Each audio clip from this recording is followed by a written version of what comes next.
जब हम आंखें बंद करते हैं तो हम अपने आत्मा के अंदर की गहराइयों में जाने की कोशिश करते हैं। तो क्या हमें अपने असली मकसद का पता होता है? क्या हम जीवन के महत्वपूर्ण सवालों के जवाब खोजते हैं? भगवद गीता हमें एक ऐसे सफर पर ले जाती है जो हमारे आदर्शों, मूल्यों और मार्गदर्शन का स्रोत हो सकता है। यह ग्रंथ आत्मा के अद्वितीय रहस्यों को खोजने और जीवन के महत्वपूर्ण मुद्दों का समाधान करने में मदद करता है। नमस्कार दर्शकों, आप सभी का हमारे ट्रू लाइफ स्पिरिचुअल ज्ञान चैनल पर स्वागत है। इस वीडियो में आप जीवन में महत्वपूर्ण और बेहतर निर्णय लेने के लिए भगवान कृष्ण की शिक्षाओं के बारे में जानेंगे। तो वीडियो को ध्यान से अंत तक अवश्य सुने और वीडियो शुरू करने से पहले सच्चे दिल से कमेंट में जय श्री कृष्ण जरूर लिखें। तो आइए जानते हैं भगवान श्री कृष्ण की कुछ प्रमुख शिक्षाएं जिससे मनुष्य का जीवन बदल सकता है। श्री कृष्ण हिंदू पौराणिक कथाओं में सबसे प्रतिष्ठित शख्सियतों में से एक है और उनकी शिक्षाओं को भगवद गीता में प्रलिखित किया गया है। श्रीमद् भगवद गीता का ज्ञान आपकी सारी व्यर्थ की चिंताओं को समाप्त कर सकता है। गीता का ज्ञान मन की हर परेशानी और अशांति को नष्ट कर देता है। जब महाभारत का युद्ध होने वाला था तो अर्जुन बहुत ही चिंता करने लगे कि मेरे गुरु और पितामह भीष्म और मेरे सारे रिश्तेदार, मेरे सारे मित्र इस युद्ध में मारे जाएंगे और ना जाने कितने बेकसूर लोग इस युद्ध में मारे जाएंगे। ना जाने कितनी स्त्रियां विधवा हो जाएंगे, सब कुछ बर्बाद हो जाएगा। इस हस्तिनापुर की रौनक ही खत्म हो जाएगी। इन सबको मारकर अगर मैं जीत भी गया तो उस जीत का मतलब ही क्या, जहां अपने ही ना रहे। तब अर्जुन को श्री कृष्ण ने गीता का ज्ञान देते हुए कहा कि तुम जिस भी चीज की चिंता कर रहे हो, जिसके लिए भी दुखी हो रहे हो, जिसके बारे में सोच सोच के इतना परेशान हो रहे हो, वो सब कुछ एक दिन नष्ट होने वाला है। वो आज नहीं तो कल वैसे भी मिट जाएगा। और जो अविनाशी आत्मा है वो कभी भी मर नहीं सकती, नष्ट नहीं हो सकती।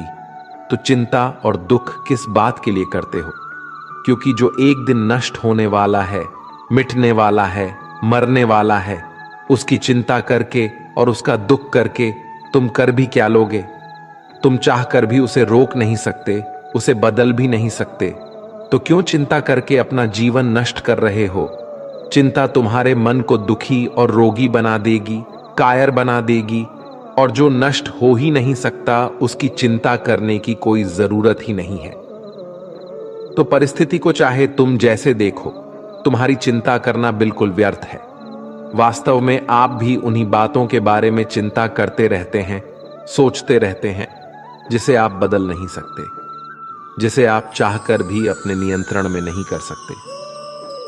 याद रखना, जो व्यक्ति चीजों को जितना नियंत्रण करने की कोशिश करेगा, जितना प्रयास करेगा कि जिंदगी मेरे हिसाब से चले, जो मैं चाहता हूं मुझे बस वो ही मिले, और जो चीज मैं नहीं चाहता हूं वो चीज मेरी जिंदगी में कभी ना आए, ऐसे ही व्यक्ति को सबसे ज्यादा चिंता और तनाव का सामना करना पड़ेगा। क्योंकि ये जिंदगी एक बहते पानी की तरह है और उसी पानी में दो तिनके बह रहे हैं, जिसमें से एक तिनका पानी की लहरों के साथ आनंद लेता हुआ बह रहा है। पानी जहां जा रहा है उसके बहने में वो उसका साथ दे रहा है। जहां जहां पानी जाएगा वहां वहां मैं भी इसके साथ आनंद लेता हुआ बहता रहूंगा। वो तिनका पानी के साथ बह रहा है, वो तिनका पानी के साथ नाचता हुआ जा रहा है, खुश होता हुआ जा रहा है। और एक दूसरा तिनका है जो उस पानी के बहाव के साथ लड़ रहा है। जहां ये पानी जा रहा है मैं उसका बहाव बदल दूंगा। इसके पानी को मैं वहां ले जाऊंगा जहां ले जाना चाहता हूं, क्योंकि मैंने अपनी मंजिल कहीं और सोच रखी है।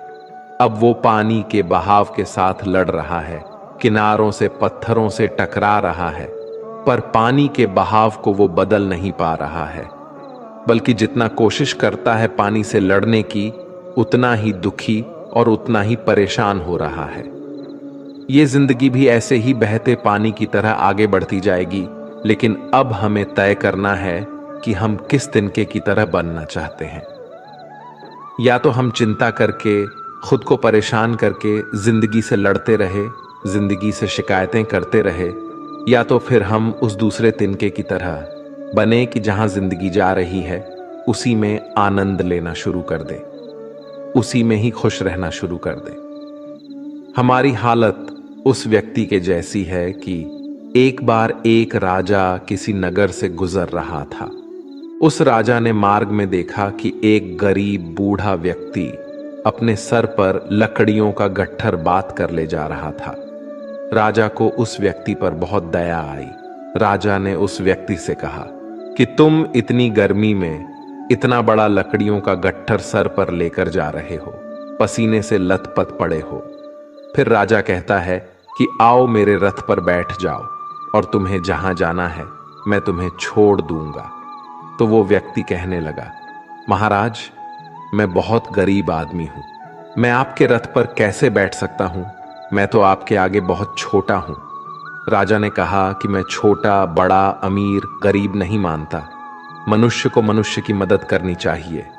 अगर हमारे पास कोई ज्यादा है और अगर किसी को जरूरत है तो उसे वो चीज जरूर देनी चाहिए। तुम भी एक मनुष्य हो और मैं भी एक मनुष्य हूं, और अगर एक मनुष्य दूसरे मनुष्य की पीड़ा को नहीं समझेगा तो वो मनुष्य नहीं है, वो एक पशु के समान है। इसीलिए तुम मेरे रथ में आ जाओ, मैं तुम्हें तुम्हारी मंजिल पर छोड़ दूंगा। राजा के ऐसा कहने पर वो व्यक्ति राजा के रथ में बैठ गया। जब वो रथ चलने लगा तब राजा ने देखा कि व्यक्ति के सर से अभी भी पसीना बह रहा है। तब राजा ने गौर किया कि उस व्यक्ति ने अपने सर से वो लकड़ियों का गट्ठर उतारा ही नहीं है। राजा ने बोला, तुम अपने सर पर से ये लकड़ियों का गट्ठर लेकर क्यों बैठे हो? अब तो तुम मेरे रथ में सवार हो, ये लकड़ियों का गट्ठर मेरे रथ पर रख दो और तुम आराम से बैठ जाओ। तब वह व्यक्ति कहने लगा, नहीं नहीं महाराज, आपने मुझे अपने रथ पर बैठाया, मेरे लिए यह बहुत बड़ी सौभाग्य की बात है। मैं अपने लकड़ियों का वजन आपके रथ पर बिल्कुल नहीं आने दूंगा।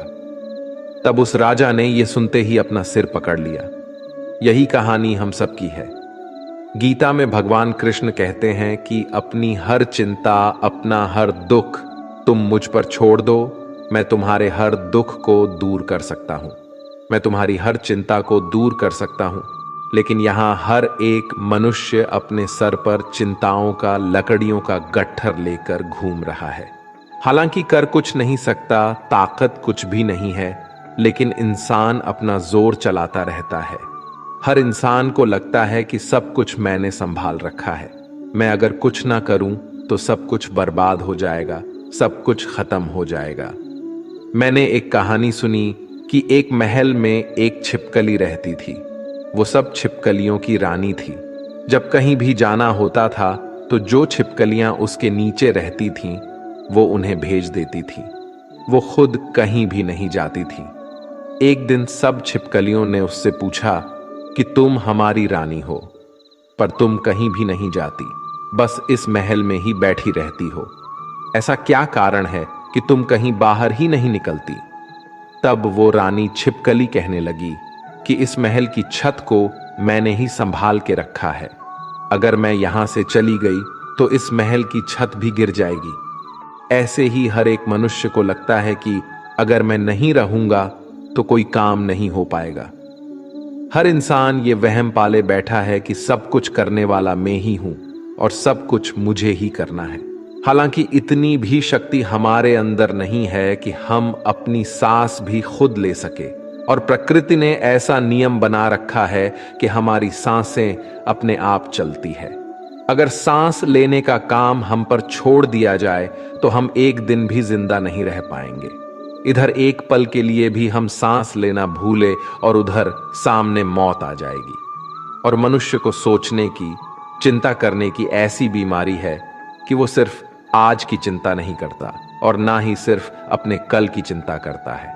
वो अपने आने वाले 10, 20, 50 साल, अपने बुढ़ापे तक की, अपने मरने के बाद तक की भी चिंता करता है। और एक बात याद रखना कि जो लोग बहुत ज्यादा सोचते हैं, बहुत ज्यादा चिंता करते हैं, उनमें कुछ भी करने की शक्ति ही खत्म हो जाती है। क्योंकि चिंता करने में ही उनकी सारी ऊर्जा नष्ट हो जाती है। ये कलयुग है। इस युग में लोग सोचते ज्यादा है और करते बहुत कम है। कलयुग का मनुष्य स्वभाव से आलसी और सिर्फ व्यर्थ की बातें सोचता रहता है।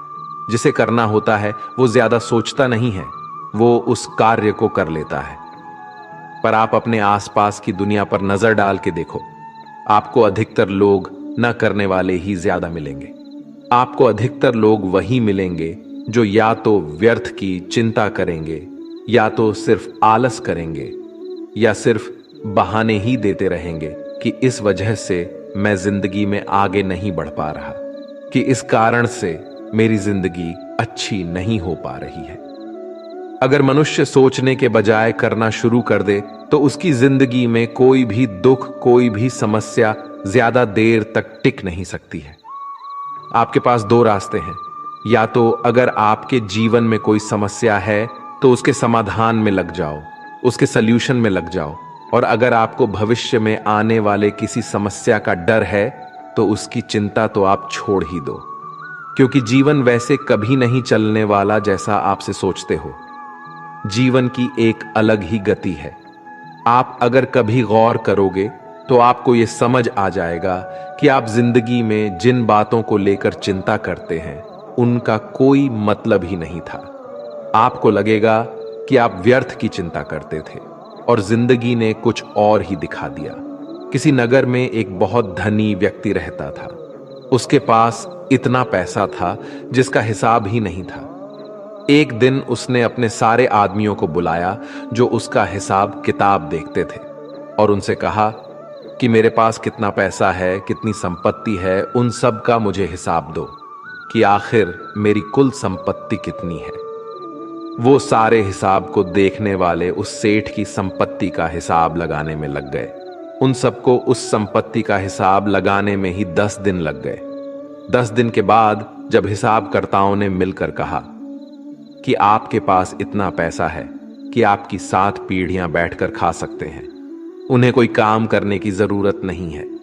जब उस व्यक्ति ने यह सुना कि मेरे पास इतना धन है कि मेरी 7 पीढ़ियां बैठकर खा सकती है, उन्हें कोई काम करने की जरूरत नहीं है, तो वो व्यक्ति रोने लगा। फिर सब हिसाबकर्ताओं ने पूछ लिया कि आप रो क्यों रहे हैं, आपके पास तो अपार संपत्ति है। तब वो धनी व्यक्ति कहने लगा कि आप लोगों ने कहा कि मेरी 7 पीढ़ियां बैठकर खा सकती हैं, उन्हें कोई काम करने की जरूरत नहीं है, लेकिन जब 8वीं पीढ़ी आएगी तो उसका क्या होगा? उन्हीं के बारे में मैं सोच सोच कर दुखी हो रहा हूं। यही आजकल के हर मनुष्य की समस्या है। आज सब ठीक है, लेकिन कल कुछ गलत ना हो जाए, उसकी चिंता में परेशान होते जा रहे हैं। किसी नगर में एक राजा रहता था। उसका राज्य बहुत बड़ा था और उसके राज्य के आसपास के जो भी राजा थे उनके साथ भी उसके बहुत अच्छे संबंध थे। लेकिन वो राजा चिंता करता रहता था कि अगर कल को ये सारे राजा मेरे शत्रु बन जाए, मुझ पर हमला कर दे, तो मेरा क्या होगा? मैं आगे कैसे जी पाऊंगा? मेरी जिंदगी आगे कैसे चल पाएगी? वह राजा बेवजह की इन चिंताओं में उलझा रहता था। एक दिन वह अपने गुरुवर के पास गया और गुरुवर को जाके उसने बताया कि मुझे बहुत चिंता होती है कि ये जितने भी राजा मेरे राज्य के आसपास रहते हैं, कल को अगर ये मेरे शत्रु हो गए और मुझ पर इन्होंने हमला कर दिया तो मैं कहां जाऊंगा? गुरुवर उस राजा का मन समझ गए और उन्होंने उस राजा से कहा कि तुम्हारे नगर में एक महिला रहती है, तुम उसके पास जाओ, उसे बहुत सारा धन और बहुत सारा अनाज देकर आओ, तो तुम्हें तुम्हारी समस्या का समाधान मिल जाएगा। वो राजा बहुत सारा सोना लेकर, बहुत सारा अनाज लेकर उस महिला के पास गया। उसको दान देने के लिए जब राजा उस महिला के घर पहुंचा तो राजा ने उस महिला से कहा कि ये सारा धन को तुम रख लो, ये सारा अनाज भी तुम रख लो, उसके बाद तुम्हारा जीवन बड़े आराम से गुजरेगा। राजा की इस बात को सुनने के बाद उस महिला ने राजा से वो धन, वो अनाज लेने से मना कर दिया। वो महिला राजा से कहने लगी कि मेरे पास आज खाने के लिए भोजन है, मैं कल के लिए अपने घर में भोजन नहीं रखती हूं। मुझे ईश्वर पर पूरा भरोसा है कि जिसने मुझे आज खिलाया है वो मुझे कल भी खिलाएंगे, क्योंकि जितना मैं संग्रह करूंगी फिर मुझे उस सामान की चिंता करनी पड़ेगी, फिर मुझे उस सामान को संभालना पड़ेगा। इससे तो बेहतर है कि जो ईश्वर मुझे आज तक संभाल रहा है मैं उसी के भरोसे खुद को छोड़कर जीती हूं, क्योंकि जो आज तक खिलाता आया है वो आगे भी खिलाता ही रहेगा। गीता का ज्ञान हमें यही सिखाता है। गीता में श्री कृष्ण अर्जुन को यही बात बार बार कह रहे हैं कि हे अर्जुन, अपनी सारी चिंताएं, अपने मन के सारे विचार तुम मुझ पर सौंप दो, अपने मन को हल्का कर दो, क्योंकि चिंता करके तुम सिर्फ दुख प्राप्त कर रहे हो। कभी देखा है किसी ने कि चिंता करके किसी इंसान को खुशी मिली हो, या चिंता करके किसी इंसान को अपनी समस्या का समाधान मिला हो? अगर गहराई से देखा जाए तो चिंता एक मानसिक बीमारी है। चिंता वही इंसान करता है जो कर्म में नहीं लगता, जो कर्म में ना लगकर विचारों में लग जाता है। जो व्यक्ति कर्म में लगा रहेगा उसे चिंता करने का समय ही नहीं मिलेगा, और जो व्यक्ति कर्म का त्याग कर देगा वो अपने खाली समय में चिंता ही करता रहेगा। तो अपने आप को कर्म में लगाओ। जैसे ही श्री कृष्ण ने अर्जुन को उसका कर्म याद दिलाया कि तुम्हें अपना कर्म करना है, ये सब सोचना विचार करना तुम्हारा धर्म नहीं है। तुम क्षत्रिय हो और तुम्हारा कर्म क्या है?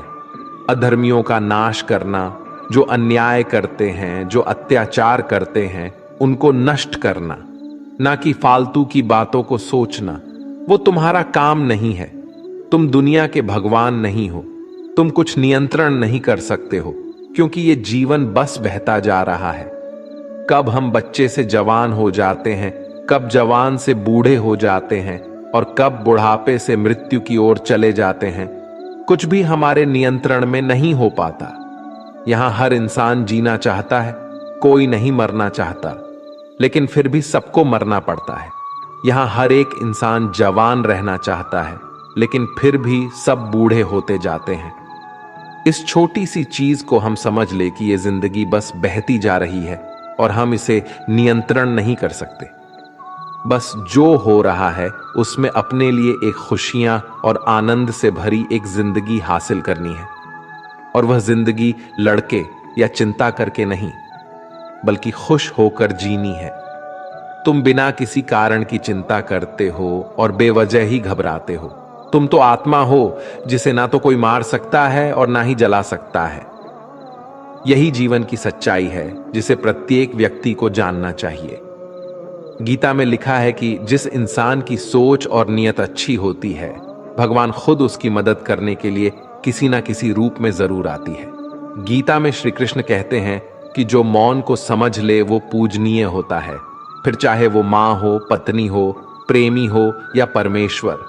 श्री कृष्ण का कहना है कि मनुष्य को अपने कर्मों के संभावित परिणामों से प्राप्त होने वाली विजय या पराजय, लाभ या हानि, प्रसन्नता या दुख इत्यादि के बारे में सोचकर चिंता से ग्रसित नहीं होना चाहिए। गीता में लिखा है कि जिस मनुष्य ने कभी विपत्तियां नहीं देखी उसे अपनी ताकत का एहसास कभी नहीं होगा। विपत्तियां हर मनुष्य को अंदर से मजबूत बनाती है। प्रशंसा चाहे कितनी भी करो, परंतु अपमान बहुत सोच समझकर करना चाहिए, क्योंकि अपमान वो उधार है जो अवसर मिलने पर हर व्यक्ति ब्याज के साथ चुकाता है। गीता में श्री कृष्ण कहते हैं कि अहंकार ही हर मनुष्य का विनाश करता है।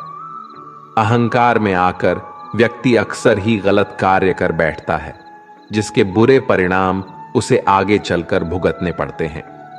गीता के अनुसार मनुष्य को अपने दिमाग पर पूरा नियंत्रण रखना चाहिए। यदि हम इसे नियंत्रित नहीं करते हैं तो हमारा अपना दिमाग एक दुश्मन की तरह काम करता है।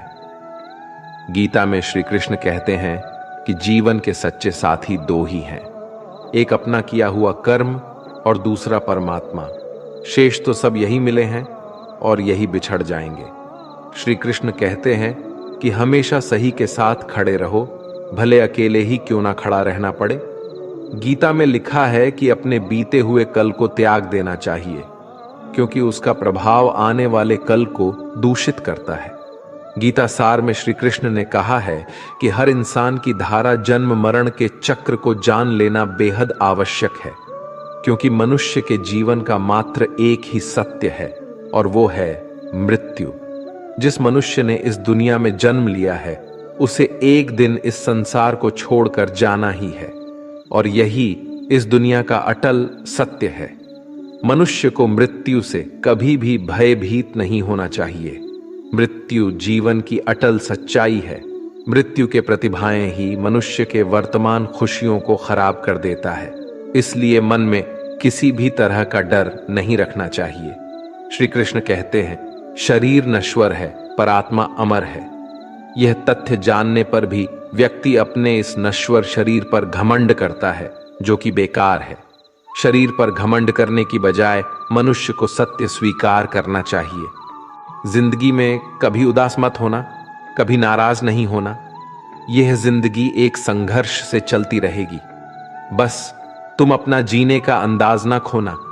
जो इंसान आपके बुरे समय में आपका भागीदार है, अपने अच्छे समय का सच्चा भागीदार वही है। हम अपने आप को भगवान के समक्ष अर्पित कर दें, यही सबसे उत्तम सहारा है और भय, चिंता और शोक से मुक्ति पाने का एक सर्वश्रेष्ठ मार्ग भी है। यदि आप चाहते हैं सभी आपसे प्रेम करें, तो प्रेम की शुरुआत पहले आपको करनी होगी, क्योंकि प्रकृति का नियम है, जो बोया है वो ही निकलेगा।